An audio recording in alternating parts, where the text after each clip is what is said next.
Hello, everyone, and thank you for taking the time to review my presentation. So this presentation will be based on research by Schwesig et al., titled Using Artificial Intelligence, Risk and Opportunity Perception, Predicting People's Willingness to Use AI. So I found this paper as one of several papers on this topic. However, this was the one that I found the most convincing. I really find this topic both pertinent and interesting because when I think about risk analysis, it's hard to ignore the largest, most existential risks we face, including nuclear weapons, pandemics, AI, climate change. But for all of these, except for AI, we minimize our exposure to that risk to the utmost of our ability. But for AI, we seem all very willing to use AI throughout our, whether it's large language models, through our daily tasks, or while we're driving, or through our rocket design or weapons technology. We're all very comfortable with AI in those contexts, which I find that cognitive dissonance there very interesting. And I really like and am persuaded by the argument made through this research. So the objective of this study was to investigate how risk and opportunity perceptions directly shape AI adaptation decisions. So they did that through kind of three levers, the first of which was investigating how risk and opportunity perceptions of AI influence people's willingness to use it. So as stated by the authors, existing literature suggests high risk perception is linked strongly to less risk-taking behavior, and opportunity perception has been largely excluded as a predictor in that research. So whereas the existing literature is abundant on how risk perception of AI and risk understanding of AI influence people's decisions, opportunity has largely been excluded. And so this study adds a opportunity metric as a factor for the first time in this context. They then examine if the confidence in the perceptions of each individual moderates the relationship between their behaviors and the risk and opportunity perceptions that they report. So what that suggests is that somebody who's really confident in the level of risk that they assess, their risk to behavior correlation is going to be much stronger than somebody who really doesn't know what they feel about the risk of AI. Finally, the paper provides insights for technology adaptation, regulation, and the public acceptance of AI. This paper fills a knowledge gap that influences product adaptation, development, and regulation. And the authors argue that this knowledge is crucial as how AI is perceived and accepted has a significant impact on numerous stakeholders, including funding agencies, technology companies, and policymakers. So with that objective in mind, let's look at the context of this paper. There's been plenty of literature already published prior to this study showing public perception of AI. One paper that I want to point to specifically and is referenced in the base paper is the Zhang and Defoe 2019 paper. In this paper, they show how the perception at large of the population is that AI is a double-edged sword. It presents both some of the greatest opportunities and some of the greatest risks available in society. Some specific data here, greater than 90% of US citizens support development of AI, yet 82% of them want more careful management and regulation. That's from the Zhang and Defoe paper. Similar numbers are shown in the Setswan et al. Paper from 2020, also in the references at the end, to show that it's not just a United States phenomenon, it's also true elsewhere in the world. The authors of this paper conclude that AI is neither perceived as exclusively disadvantageous nor as exclusively beneficial, but as a trade-off between risk and opportunity at the same time. So the implication of this is that this ambivalence makes risk perception a potentially powerful predictor of behavior. So that's the central idea behind the research question of this paper. So to test these ideas empirically, Schwesig et al. Designed 2 controlled online experiments, which I will describe. So the opportunities across contexts, so whether that be in rocket or weapons design, in medicine, in psychological or medical diagnosis, in just somebody to chat with, in self-driving cars and traffic AI, in making business decisions. Across all of these contexts, the public has been well documented as being fairly aware of what opportunities AI could potentially bring them. However, they are also aware of the risks. So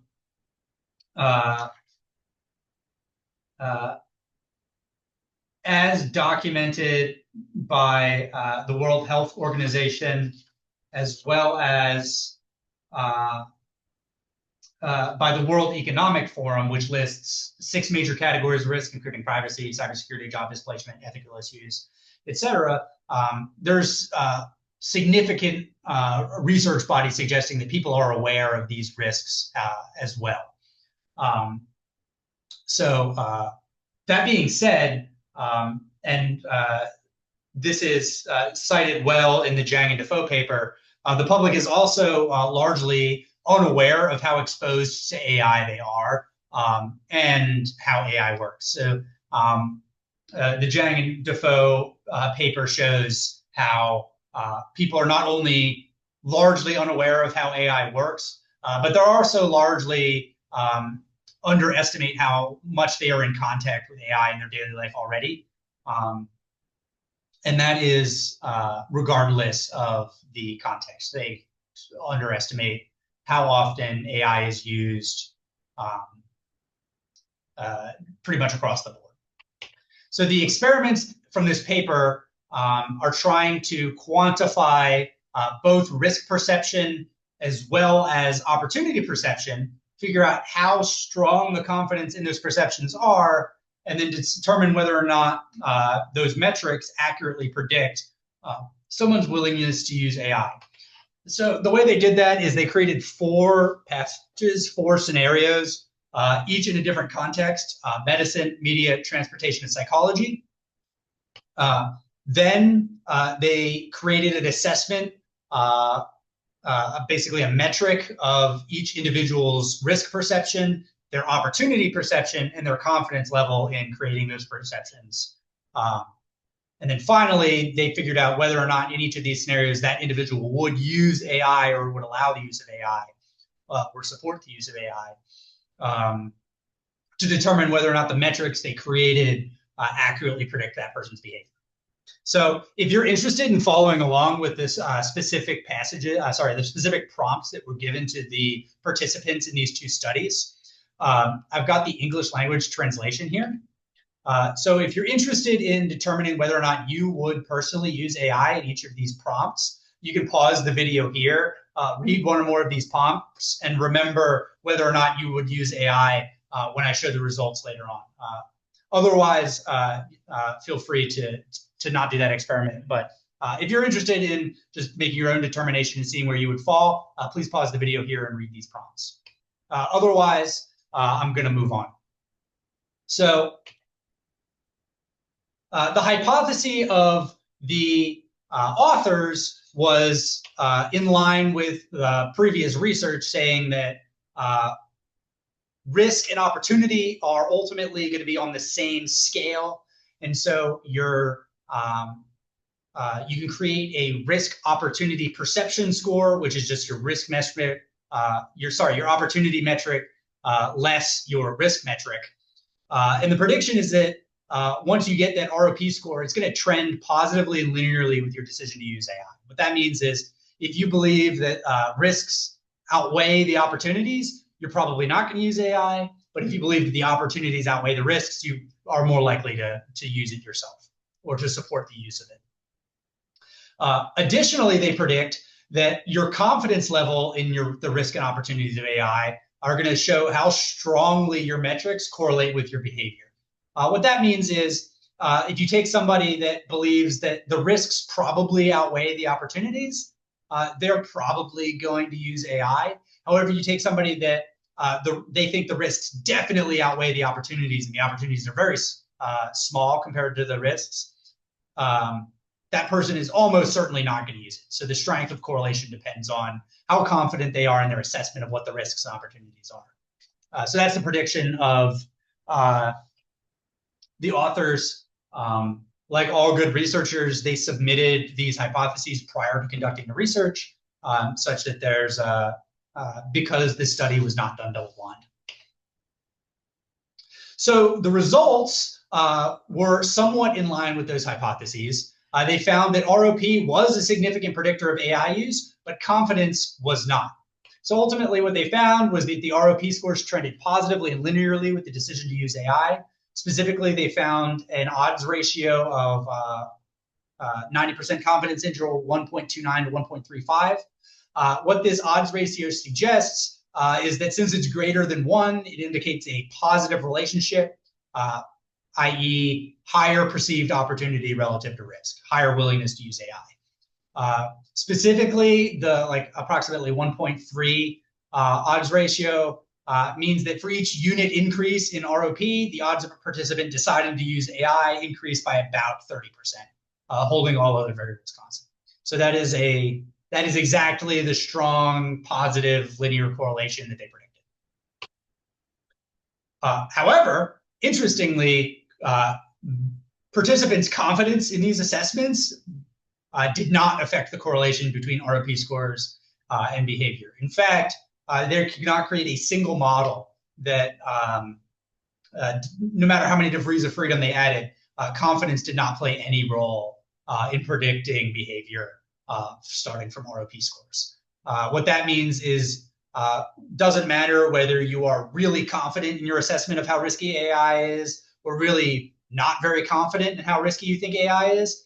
Either way, your ultimate risk assessment matters the same, and it doesn't really matter how confident you are in that assessment, which I found very interesting. The other thing that was not predicted by the researchers but was found in the results was that the context mattered a lot. So the data were very different between the different scenarios, suggesting that context plays a huge role in people's perception of AI risk and opportunity. That was not one of the things that was the study was designed to assess, which could suggest that further research is going to be required. And I'll discuss that a little bit on a following slide.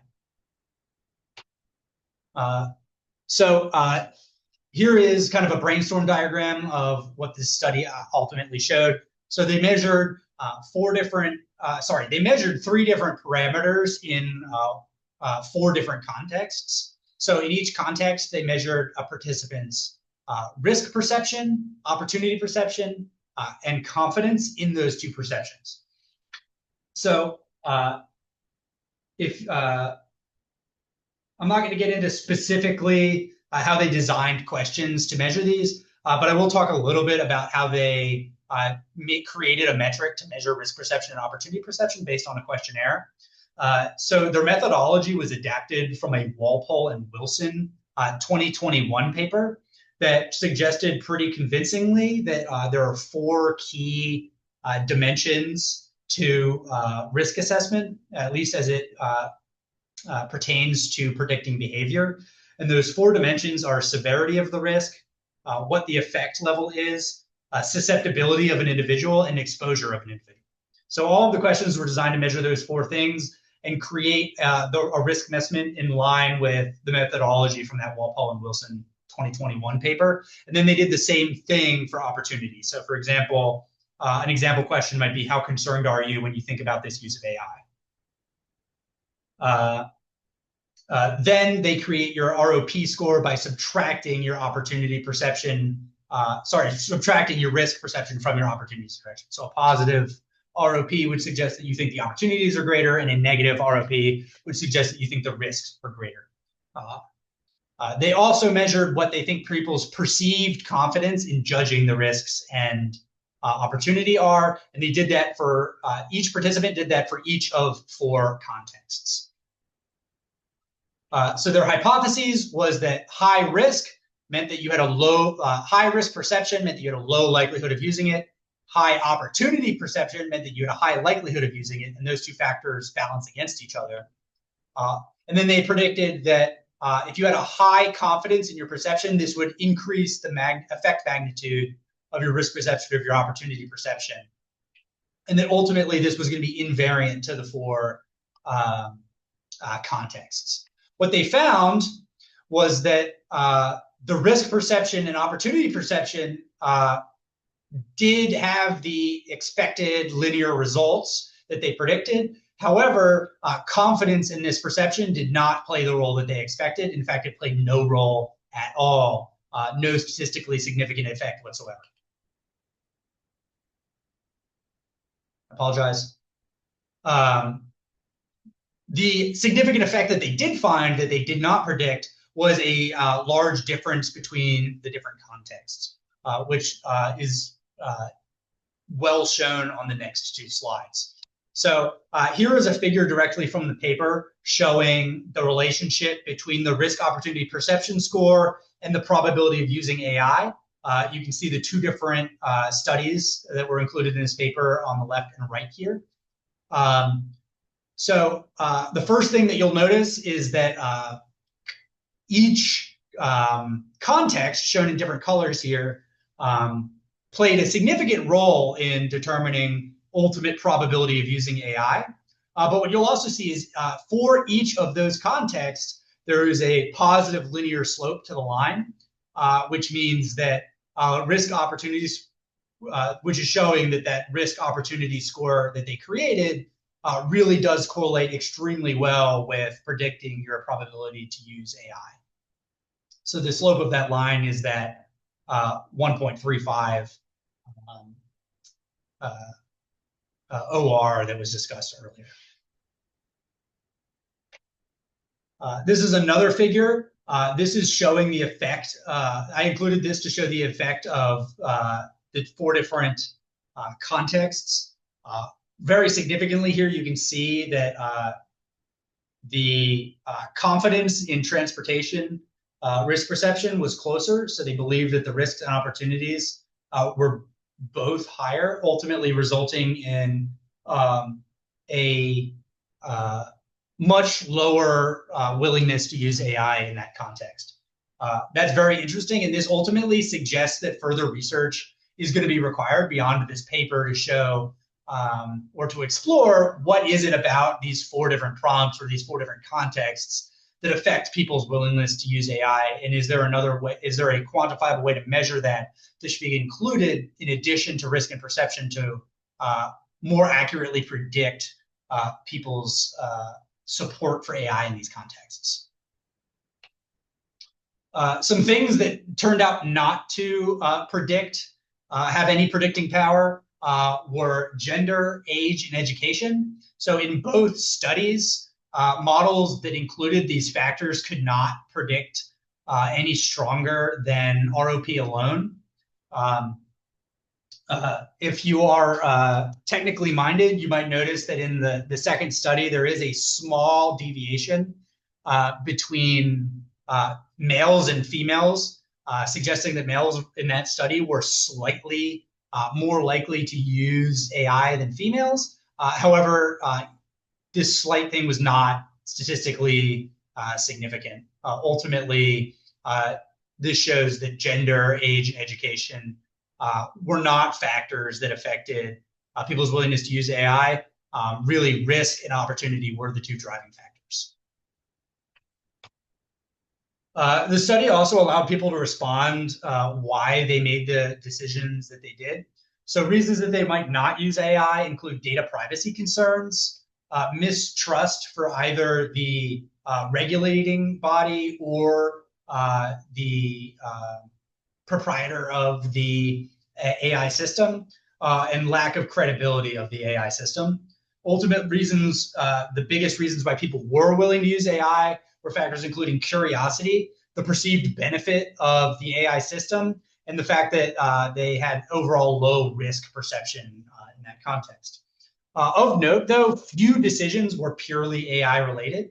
So when people explained their reasons for making decisions, the context and their belief of how the situation would play out and how the world works in each context was a much larger factor in their decision-making process than purely whether it was AI is good or bad.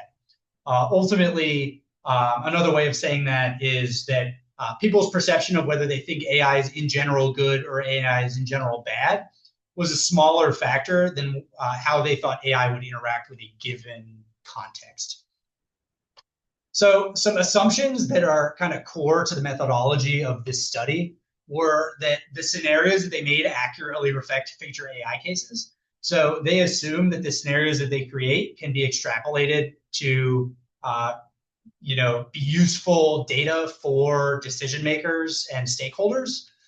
That's only true if their prompts were meaningful and actively reflect real world cases. Similarly,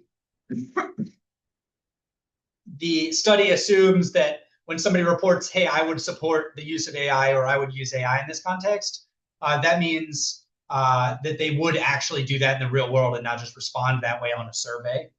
And finally, they assume that the multidimensional perception scales capture relevant risk opportunity trade-offs. So the Walpole and Wilson 2021 methodology accurately creates a metric that determines someone's risk position and their opportunity position. That's kind of fundamental to how this research was conducted. So ultimately, those assumptions create limitations to the usability of this research.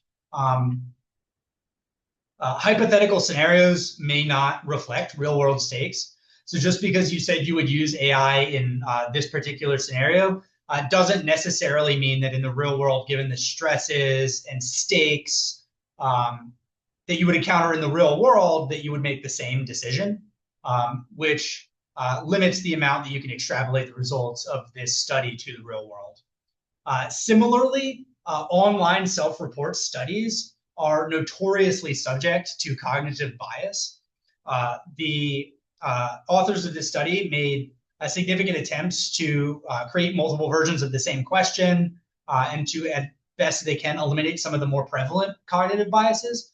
But ultimately, it's impossible because things such as people tend to believe that they're very brave and risk neutral or risk seeking when they're taking surveys. But then in the real world, they tend to be a lot more risk adverse in a lot of scenarios, which could create a bias in how they would answer questions versus what they would actually do in the real world. Finally, something that's not really discussed in the paper, but is very conspicuous to me, is that their entire test group was German-speaking participants. So whereas they were not all in Germany, the study was done entirely in German with German-speaking prompts. So I believe that that's going to create significant cultural bias. And I would like to see a follow-on study that includes multiple languages or multiple culture groups that would increase the cross-cultural generalizability of the research, maybe in English, Chinese, Spanish, French, etc. So ultimately, what we learned from this paper, what the big takeaway is not only is risk a significant predicting factor of behavior in the real world. People tend to take behaviors that are less risky. We already knew that. The literature was already good. What this paper really showed was risk in and of itself is only part of the story, and opportunity perception is on the same scale as those risks and presents an equal or at least statistically relevant addition to predicting power of risk. So particularly with use to AI,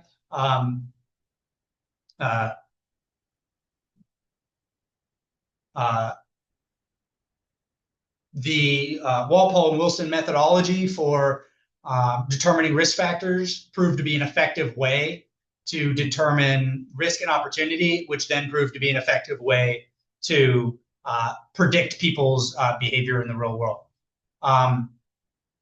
Ultimately, what I would like to see is follow-on research that extrapolates and kind of gets to the bottom of what the differences between these contexts were, and why the predicting power of risk and opportunity varied significantly between different contexts, and what elements of those contexts were the most salient for people. I'd like to see that follow-on research, as well as something that explores beyond just the German language to see whether there's a cultural influence to the findings of this particular research. So the main source for this paper was the Schwesig paper from 2023, using AI, artificial intelligence, risk and opportunity perception of AI predict people's willingness to use AI, from the Journal of Risk Research. In the description of this video, I will also include a prepub that is not beyond any paywall. So if you don't have access to that specific DUI, but you're interested in reading the paper, you can read that prepub.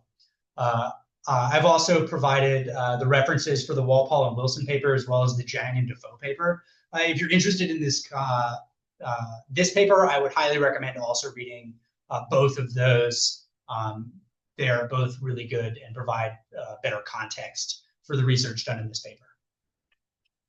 So thank everybody very much for taking the time to review this presentation. I welcome any questions related to this paper, the results that they found or their methodology, or any of the other papers that I talked about. I can provide further context. Hope that you guys found this as exciting and interesting as I did. And please let me know if you have any questions. It was a pleasure spending the semester with you guys.